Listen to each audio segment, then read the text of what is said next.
अहान रायजादा, ऐसा वजनदार नाम मानो इंडिया की टॉप बिजनेसमैन फैमिलीज में से किसी एक का वारिस हो। मगर हम जिस अहान रायजादा की बात कर रहे हैं उसके कतरे कतरे से बेबसी झांक रही है। अहान एक करोड़पति बिजनेस फैमिली का दामाद तो जरूर है, मगर उसकी हालत पर घर के नौकर भी कहते हैं, कुछ पैसे चाहिए तो बता देना, तुम्हारी गरीबी देखी नहीं जाती। कहने को तो अहान जैसी रिच फैमिली के दामाद सड़कों पर महंगी कार दौड़ाते थे, महंगे क्लब्स में जाते थे, मगर अहान की लाइफ में 3 चीजें आम थी।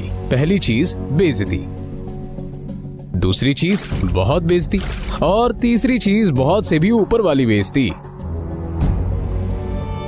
और हाँ, कभी कभी वो किसी रईस को जब अपनी बीवी को एक महंगे होटल में खाना खिलाते देखता था तो वो खुद से कहता था, एक दिन अपना भी टाइम आएगा जब मैं महंगे सूट में ऐसी किसी महंगे होटल में अपनी बीवी शनाया को टशन के साथ खाना खिलाऊंगा।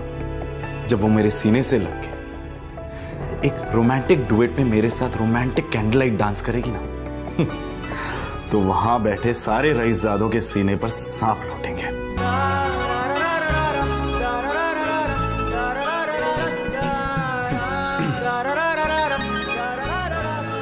जरूर शनाया ने बहुत विश। अहान चौंक कर उठ खड़ा हुआ। मोबाइल स्क्रीन पर देखा तो शगुन का फोन था। अहान के सारे सपने छूमंतर हो गए। शगुन अहान की बीवी शनाया की कजिन थी जो हमेशा ही अहान को नीचा दिखाने की कोशिश करती थी। मोबाइल की तरफ देखकर अहान ने बुरा सा मुंह बनाया और फिर कुछ सोचकर फोन उठा लिया। मेरे प्यारे जीजा जी, फोन नहीं उठाते आप? ये वो मैम। अच्छा वो सब छोड़िए, आप एक काम कीजिए, साहू ज्वेलर्स पे मेरा एक नेकलेस पड़ा है, मैंने ओनर को कॉल कर दिया है, वहाँ जाके नेकलेस कलेक्ट करके मेरे घर पे आइए। शगुन, मुझे बैंक जाना है और ये मैं बैंक जाने का तेवर किसी और को दिखाइएगा जीजा जी। वैसे भी आपको हमारे फैमिली के टुकड़ों पर ही पलना है ना? तो जितना काम कहा जा रहा है उतना कीजिए। और हाँ, नेकलेस के साथ में ओनर आपको 30,000 रुपए भी देगा, वो लेकर मेरे घर पे आ जाइए और 30,000 रुपए में से 1 रुपया भी कम नहीं होना चाहिए, समझे ना? देखो शगुन, आज तक मैंने कभी चोरी नहीं की। और दूसरी बात यह कि अगर मुझ पर इतना डाउट है तो किसी नौकर को भिजवा के करवा लो। क्या है ना, बहस करने की इजाजत आपको है नहीं, तो जितना काम कहा जा रहा है उतना कीजिए। 1 घंटे के अंदर नेकलेस और पैसे लेकर मेरे घर आ जाइए। और फिर से कह रही हूँ, 30,000 रुपए में से 1 भी रुपया कम नहीं होना चाहिए। बाय। अरे है दीदी को बुलाओ यार, है दीदी।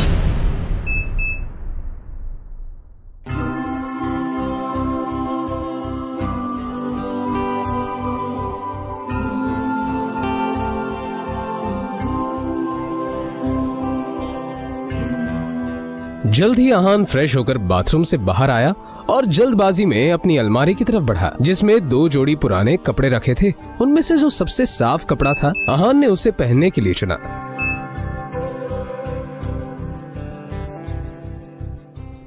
तैयार होकर वो बाहर निकला और जैसे ही सामने देखा तो उसकी सांस यामिनी गिल अपनी कुछ सहेलियों के साथ रमी पार्टी में व्यस्त थी। तभी यामिनी जी की एक सहेली ने अपने सैंडल की तरफ देखकर कहा, यामिनी, ये देखो ना, तुम्हारे यहाँ आते आते मेरा बेल्ट टूट गया चप्पल का, अब मैं घर कैसे जाऊंगी? अरे इसमें टेंशन लेने वाली कौन सी बात है, तुम पार्टी एंजॉय करो, मैं नौकर से कह दूंगी, वो ठीक करवा कर लाएगा। ना ना, मैं नौकरों पे भरोसा नहीं करती, मेरी चप्पल महंगी है, तू एक बार टूट गई चप्पल तो मैं दोबारा पहनती नहीं हूँ, लेकिन क्या करूँ, घर भी तो जाना है ना। अहान उस तरफ से निकला ही था जब यामिनी जी की नजर उस पर पड़ गई।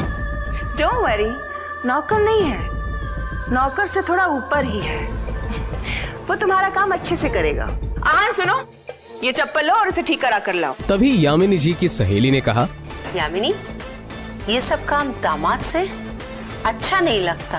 अरे तुम इतना टेंशन क्यों ले रही हो, वैसे भी इसे ये सब काम करने में बड़ा मजा आता है। तुम लोग को भी कोई काम हो तो बता दे रहा।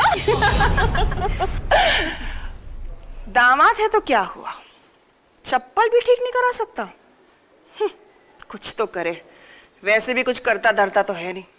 ये बातें सीधा आहान के दिल पर आकर लगी, मगर अब उसे ये सब हमेशा ही सुनने की आदत हो गई थी। उसे याद था कि आज उसका बर्थडे है, मगर ये सिर्फ उसे ही याद था, बाकी किसी को भी इससे कोई मतलब नहीं मैं था। अभी शगुन का काम करने जा रहा हूँ। बहस मत करो, जो काम दिया है वो करके आओ।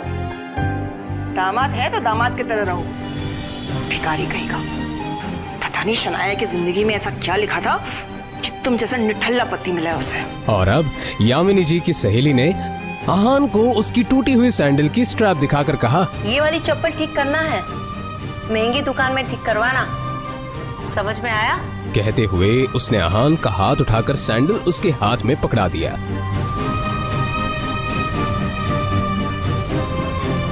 ना चाहते हुए भी आहान को यह काम करना ही पड़ रहा था।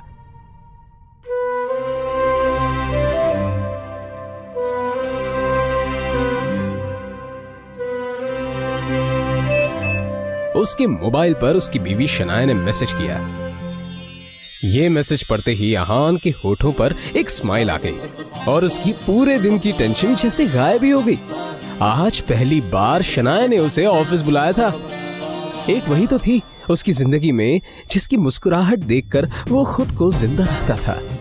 शनाया का चेहरा देखे बिना आहान को चैन नहीं मिलता था और उसके बस में होता तो शनाया की हर एक खुशी के लिए खुद को लाखों बार कुर्बान कर देता। रास्ते में आहान को एक फूलों की दुकान मिली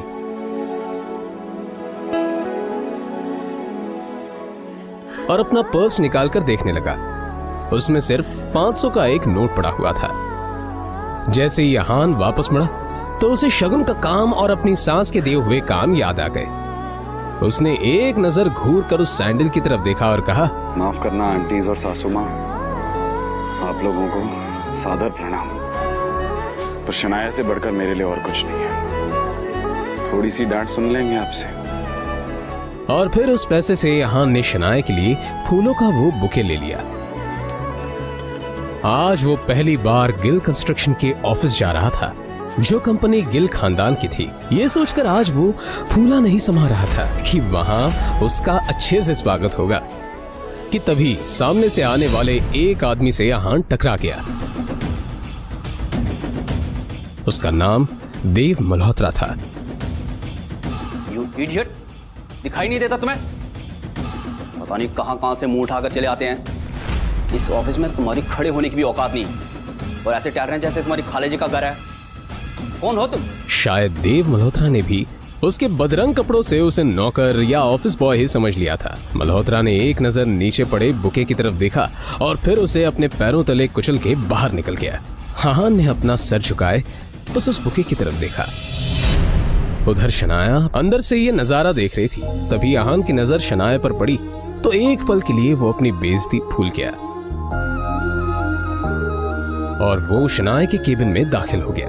वो शनाया की तरफ बढ़ा। अब जाने भी तो शनाया, जो हुआ मेरे साथ वो हुआ, और तुम इतना टेंशन क्यों ले रही हो? जो बात गई वो बात गई। तभी शनाया चीखते हुए बोली, दूर हटिए आप मुझसे, दूर हटिए। आप चले क्यों नहीं जाते मेरी जिंदगी से? नर्क बना रखी है मेरी जिंदगी। आहान को एकदम से झटका सा लगा। वो खुले मुंह से शनाया की तरफ देखता रह गया। तभी शनाया आगे बोली, पता नहीं कौन से बाबू की सजा मिल रही है मुझे। नहीं, आप चाहते क्या? पापा ने हम दोनों की शादी जबरदस्ती करवाई थी, वरना आप तो कभी मेरे लायक थे ही नहीं। और आज भी आपको पति कहते हुए मुझे शर्म आती।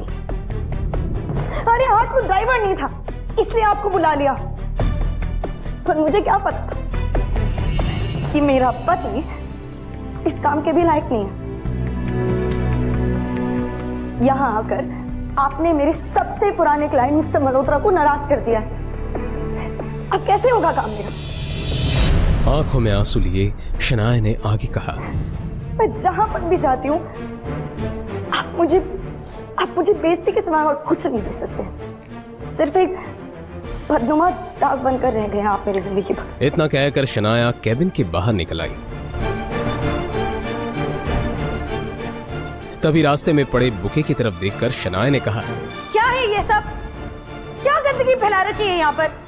फेंको इसे डस्टबिन में। फूल को अपने पैरों से कुचलते हुए आगे बढ़ गई।